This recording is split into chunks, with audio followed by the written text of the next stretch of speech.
কথাটা অর্থ এক্স্যাক্টলি অর্থ যদি বোঝায়, সেটা হচ্ছে খুব মেপে জুপে কাজ করা লোক আর কি। চতুষ্কোণ থাকলে ভেবে চিন্তে কাজ করবে।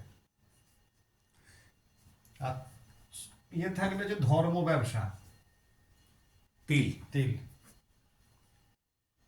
তিল এই থাকলে ধর্ম ব্যবসা মানে তো মানে হচ্ছে এই জল পড়া তেল পড়া কিছুই জানে না, কাউকে এদের মানে এরকম হয়েছে, ওই মানে কোনো একটা ঘরের মধ্যে সে বসে আছে, নিচ থেকে সে ছুঁড়ছে একটা করে পেপারে কিছু লিখে দিচ্ছে, ওখান থেকেও 2-4 টাকা 2-4 টাকা করে কেউ দিয়ে যাচ্ছে। এবার পেপারটা বলছে তুমি গলায় পরে থাকো মাদুলি করে। অর্থাৎ তার ভেতরে কোনো ধর্মের কিচ্ছু নেই, কিন্তু সে ধর্মকে নিয়ে ব্যবসা করছে।